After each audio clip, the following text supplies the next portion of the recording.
നമുക്കത് 3-4 മാർഗ്ഗങ്ങളിലൂടെ സാധിക്കും. താൽക്കാലികമായി നമുക്ക് ചില ക്ഷീണങ്ങളും പ്രത്യാഘാതങ്ങളുമുണ്ട്. ഇപ്പോൾ ഇത് ഏറ്റവും കൂടുതൽ ബാധിക്കുക നമ്മൾ ഈ പലരും സൂചിപ്പിച്ചതുപോലെ ഓൾട്ടർനേറ്റീവായിട്ടുള്ള മാർക്കറ്റുകൾ കണ്ടെത്തണം. അതത്ര എളുപ്പമല്ല. കാരണം ഇപ്പോൾ നമ്മളൊരു രാജ്യത്തേക്ക് കയറ്റുമതി നടത്തുന്നു, അതിന് പകരമായിട്ടുള്ള മാർക്കറ്റുകൾ നമ്മൾ കണ്ടുപിടിക്കും. ഉദാഹരണമായിട്ട് ചെമ്മീൻ ഇവിടുന്ന് കയറ്റുമതി പോകുന്ന മേഖലയെ വലിയ രീതിയിൽ ബാധിക്കുമെന്നാണ് പറയുന്നത്. അതിന് നമുക്കുള്ള ഓൾട്ടർനേറ്റീവ് മാർക്കറ്റ് യൂറോപ്പാണ്. ഇപ്പോൾ യൂറോപ്പിൽ പല രാജ്യങ്ങളും ഓൾറെഡി അതവിടെ കൂട്ടുന്നുണ്ട്. അപ്പോൾ നമ്മളിനി അവിടെ ഒരു എഗ്രിമെൻ്റ് ഉണ്ടാക്കി അവർക്ക് കയറ്റി അയക്കുമ്പോൾ നമ്മൾ ഇവിടുന്ന് വില കുറച്ച് കൊടുക്കേണ്ടി വരും. അങ്ങനെയൊക്കെയുള്ള ഒരുപാട് സംഗതികൾ അതിലുണ്ടല്ലോ സ്വാഭാവികമായും. ഇവരുടെ ഇപ്പോൾ നമുക്കൊരു 6 മാസമൊക്കെ വേണമെങ്കിൽ കോവിഡ് കാലത്തൊക്കെ സംഭവിച്ചതുപോലെ ഈ യൂണിറ്റുകളെയൊക്കെ ഉൽപ്പാദനത്തെ വലിയ രീതിയിൽ ബാധിക്കാതെ മുന്നോട്ട് കൊണ്ടുപോകാൻ സാധിക്കുമെന്ന് ഇന്ന് പല വ്യവസായികളും അമേരിക്കയുമായി വ്യാപാരം നടത്തുന്നവരൊക്കെ ഒരു അഭിപ്രായത്തിൽ പറഞ്ഞു. പക്ഷേ അതൊരു 6 മാസത്തിനപ്പുറത്തേക്ക് ഇത് പോകുമ്പോൾ ഓൾട്ടർനേറ്റീവ് മാർക്കറ്റുകൾ നമ്മൾ കണ്ടെത്തണം. ഇപ്പോൾ നമ്മൾ ബ്രിട്ടനുമായിട്ടൊരു ഫ്രീ ട്രേഡ് എഗ്രിമെൻറ്റിലേക്ക് പോയി, യൂറോപ്യൻ യൂണിയനുമായി ചർച്ച നടത്തുന്നു. മറ്റു പല മാർക്കറ്റുകളും ചിലപ്പം തുറന്നു കിട്ടിയേക്കാം. ലാറ്റിൻ അമേരിക്കയിൽ സാധ്യതയുണ്ട്. അപ്പോൾ ഒരു പ്രധാനപ്പെട്ട ഓപ്ഷൻ മറ്റ് രാജ്യങ്ങളിലേക്ക് കയറ്റുമതി വർദ്ധിപ്പിക്കുക എന്നുള്ളതാണ്.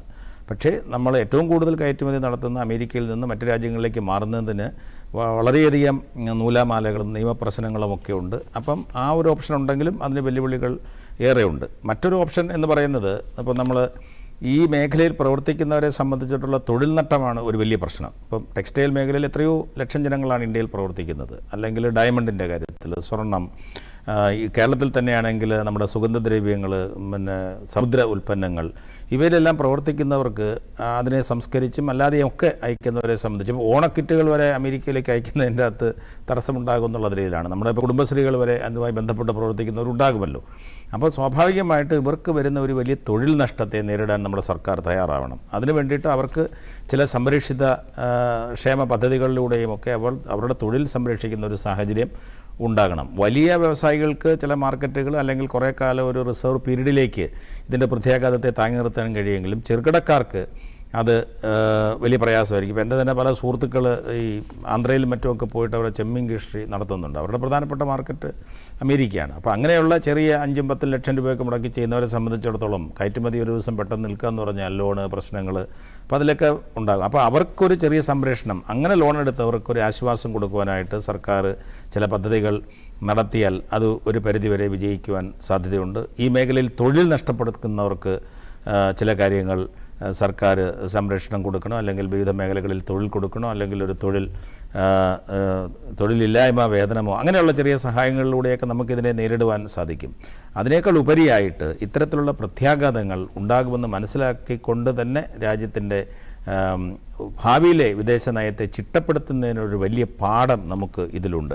അപ്പോൾ അമേരിക്കയുമായി നമ്മൾ അടുത്ത സമയത്ത് തന്നെ പറഞ്ഞു, അമേരിക്കയുമായിട്ടുള്ള ബന്ധത്തെ ഏറ്റവും നന്നായിട്ട് നിർവചിച്ചിട്ടുള്ളത് അമേരിക്കയുടെ മുൻ വിദേശകാര്യമന്ത്രിയായിട്ടുള്ള, അതുപോലെ ലോകത്തിലെ ഏറ്റവും പ്രശസ്തനായിട്ടുള്ള വിദഗ്ധനായിട്ടുള്ള നയതന്ത്രജ്ഞനായിട്ടുള്ള ഹെൻറി കിസ്സിങ്ങറാണ് എന്നാണ് എനിക്ക് തോന്നുന്നത്. അദ്ദേഹം പറഞ്ഞത് അമേരിക്കയുടെ ഒരു സുഹൃത്തായിരിക്കുക എന്ന് പറയുന്നത് വളരെ അപകടകരമായിട്ടുള്ളൊരു കാര്യമാണ്. നിങ്ങൾ അമേരിക്കയുടെ ഒരു ശത്രുവാകുക എന്ന് പറഞ്ഞു കഴിഞ്ഞാൽ അത് ഒരു മാരകമായിട്ടുള്ള ഒരു പ്രശ്നമാണ്.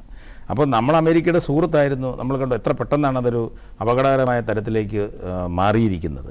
അപ്പം ഈ അപകടങ്ങളെ തിരിച്ചറിയാൻ തക്ക രീതിയിൽ ഇന്ത്യയുടെ സമ്പദ് വ്യവസ്ഥ, ഇന്ത്യയുടെ to keep our house in order എന്നുള്ള ഒരു നമ്മുടെ വീട്ടിലെ കാര്യങ്ങൾ, നമ്മുടെ സമ്പദ് വ്യവസ്ഥ ശക്തിപ്പെട്ടാൽ മാത്രമേ ഇത്തരത്തിലുള്ള പ്രശ്നങ്ങളെ നമുക്ക് നേരിടുവാൻ സാധിക്കുകയുള്ളൂ. ആ രീതിയിലുള്ള ഒരു തിരിച്ചറിവ് വിദേശ നയ രംഗത്ത് നമുക്കുണ്ടാകണം. ഒരു കാര്യം കൂടെ ഞാൻ പറയാം, നയതന്ത്രം എന്ന് പറഞ്ഞു കഴിഞ്ഞാൽ അത് വെറും അതൊരു തന്ത്രത്തിൻ്റെ ഗെയിമാണ്. നയതന്ത്രം എന്ന് പറഞ്ഞു കഴിഞ്ഞാൽ കാപട്യത്തിൻ്റെ ഗെയിം കൂടിയാണ്.